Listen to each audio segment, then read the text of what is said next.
ஓம் ஸ்ரீம் குருவே நமக. அனைவருக்கும் வணக்கம். சிவதர்ஷித் அஸ்ட்ரோ அண்ட் வாஸ்து சேனலுக்கு தங்களை அன்போடு வரவேற்கின்றேன். இப்போ ஜோதிடத்தையும் வாஸ்துவையும் கனெக்ட் பண்ணி பார்க்கலாம். அதாவது நாம் வசிக்கக்கூடிய வீடு அப்படிங்கிறது எந்த பாவகத்தை குறிக்கும் அப்படின்னாக்கா அது 4வது பாவகத்தை குறிக்கும். அதே மாதிரி அந்த 4வது பாவகம் தான் அசையும் அசையா சொத்துக்கள். அதே மாதிரி நம்மளுடைய சுகபோக வாழ்க்கை இது எல்லாத்தையும் குறிக்கக்கூடிய இடம் என்னன்னாக்கா 4வது இடம் தான். அப்ப இது வந்து என்ன தெரியுதுன்னா, வீடு நமக்கு எந்த அளவுக்கு நல்லா இருக்கோ அந்த அளவுக்கு அசையும் அசையா சொத்துக்களும் நமக்கு நல்லா இருக்கும், நம்மளுடைய சுகபோக வாழ்க்கையும் நல்லா இருக்கும் அப்படிங்கிறத எடுத்து சொல்றதுதான் இந்த அமைப்பு. இப்போ நிறைய பேர் சொல்லிட்டு இருக்காங்க, ஒரு புதுசா ஒரு வீடு கட்டி குடி போறாங்கன்னு வச்சுக்கோங்களேன். அப்போ நான் இந்த வீட்டுக்கு வந்த புதுசுல நல்லாதான் இருந்தேன், ஆனா என்னன்னு தெரியல இப்போ நல்லா இல்லை, என்னோட சுச்சுவேஷன் சரியில்லைன்னு சொல்றாங்க. இதுக்கு காரணம் என்னன்னு இருக்கும் அப்படின்னா, அந்த வீட்டுக்கு வந்த புதுசுல இதெல்லாம் நமக்கு தேவைப்படும் அப்படின்னு நினைச்சுக்கிட்டு தேவையில்லாத நிறைய பொருட்களை அந்த வீட்டுல கொண்டு வந்து அடைக்கிறது தான் இதுக்கு காரணம். சோ அந்த மாதிரி தேவையில்லாத பொருட்கள் வந்து ஒரு இடத்துல வந்து சேருது அப்படின்னாவே அங்க சனிதான் வந்து ஆளுமை செஞ்சுட்டு இருக்கு அப்படின்னு நம்ம சொல்ல முடியும். இப்போ அந்த தேவையில்லாத பொருட்கள் இங்க இருக்கும்போது அந்த இடத்துல இருண்ட ஒரு அமைப்பு அந்த மாதிரிதான் நமக்கு இருக்கும். இப்போ என்ன பண்ணலாம் அப்படின்னா, நம்ம வருடத்திற்கு ஒரு முறை வந்து அந்த வீட்டை வந்து கிளீன் பண்ணணும். அதாவது வருஷத்துக்கு அந்த காலத்துல எல்லாம் பார்த்தா வருஷத்துக்கு ஒரு டைம் வந்து வீடை வந்து சுத்தம் பண்றோம் அப்படின்ட்டு பெயிண்ட் அடிச்சிட்டு இருப்பாங்க.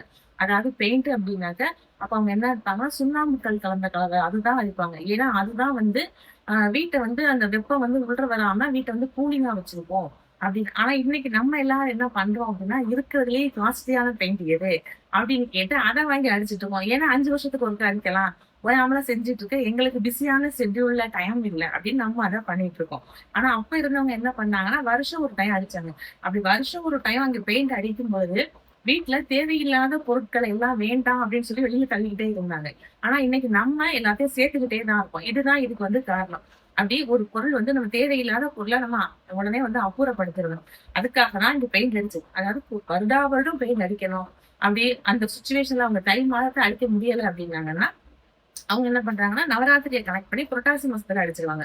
சோ இந்த மாதிரி அது ஃபாலோ பண்ணதுனாலதான் அந்த அப்போ இருக்கக்கூடிய சுச்சுவேஷன்ல யாரும் வந்து அதிகமா வந்து ரொம்ப ஸ்ட்ரெஸ் ஆகல, தேவையில்லாத பொருளை அதிகமா வச்சுட்டு ரொம்ப வந்து மன கஷ்டத்துலயும் இல்ல, நோய்கள்லயும் அதிகமா அவங்க இருக்கல.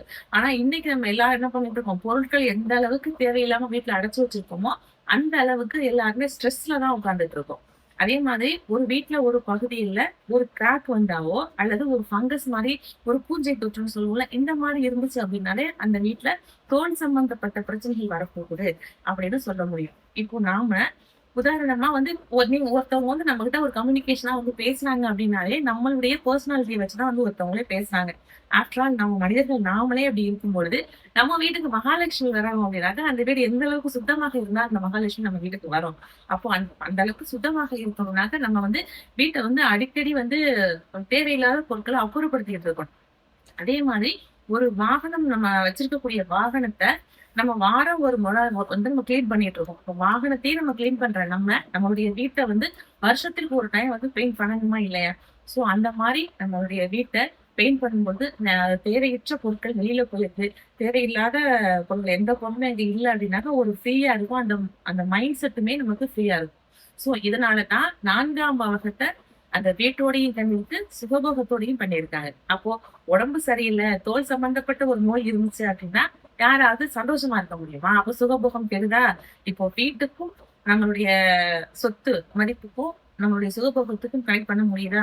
அதே மாதிரிதான் இப்போ சுகபோகமா இருந்தாதான் நமக்கு சொத்தினுடைய மதிப்பு, நம்ம அடுத்தடுத்து நம்ம பிசினஸ் பண்ணணும் என்ன பண்ணணும் அப்படின்ற அந்த மைண்ட் தாட்ல நம்ம போய்கிட்டு இருக்கோம். இப்ப இதன் மூலியமாக நம்ம எந்த அளவுக்கு வீட்டை சுத்தமா வச்சிருக்கோமோ அந்த அளவுக்கு நம்ம பொருளாதாரத்திலேயும் நல்லா இருப்போம், நம்மளுடைய ஆரோக்கியத்திலேயும் நல்லா இருக்கும் அப்படிங்கிறத தெரிஞ்சுக்கலாம்.